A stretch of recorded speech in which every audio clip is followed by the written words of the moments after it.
morning, everyone. For those who don't know me, I'm Suzy.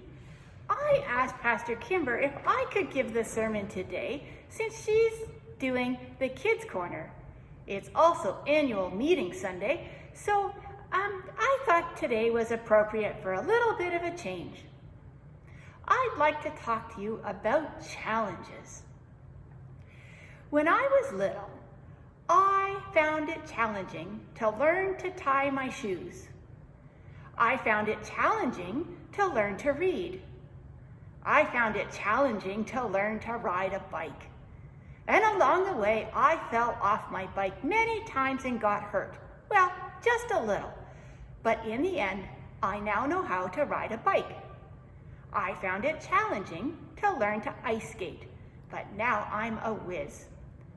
When I got a little older and I was told to throw out some of the things that I believed and believe something new, like there's no Santa Claus or no Easter Bunny, it was challenging to get my head around that. It was challenging when known truths change, when there's new evidence. Can you imagine living at a time when Galileo explained that the earth went around the sun and not the other way around? That would have been mind-blowing. It's challenging to think and act in new ways. This is what the prophet Isaiah is asking listeners to do today. His original audience would have been blown away by what he wrote in his poem. We like to hear Isaiah 40 as a nice, comforting piece of nice poetry, something to give us comfort and strength, help us ponder all sorts of things, but it would have been disturbing to the original audience. At the time, people believed in heavenly hosts as in sun, stars, moon, comets. All of these would have been considered divine and deities, meaning lots and lots and lots and lots and lots and lots and lots of gods in the sky to worship. Isaiah was saying no to this.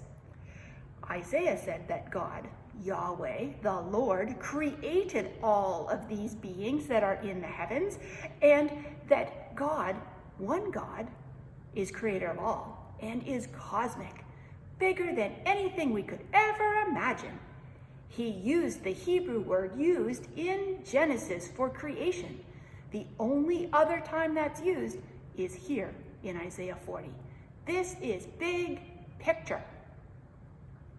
The other thing that would have been shocking would have had people gaping at the mouth, just like that, is that nations each held a god. So, like way back, the Egyptians had sun gods, or whichever god the Pharaoh preferred. The Babylonians had Baal, the Israelites had Yahweh. Later on, the Greeks had Greek gods and the Romans had Roman gods, and each nation owned a god. Well, Isaiah was saying that God cannot be owned and is not connected to a political party or a people. That would have been revolutionary. God was not attached to a nation. Yahweh was bigger, more cosmic than all of that. That's crazy. That is challenging.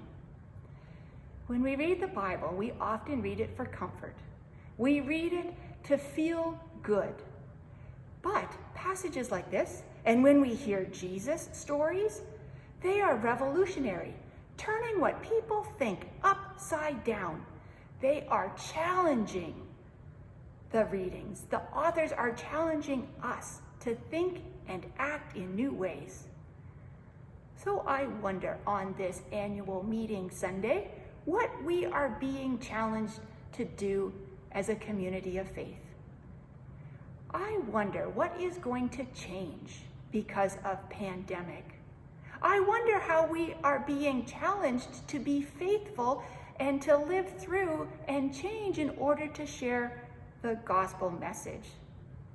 The Bible continually challenges us.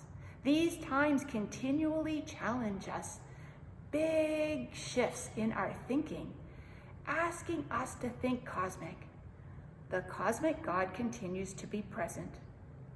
Now, I prefer orderly and anticipated, just like church was before the pandemic. What if that is not what is being asked of us? The Bible is anything but orderly and anticipated. So over the next couple of months, I would like you to think about where God is challenging us to go.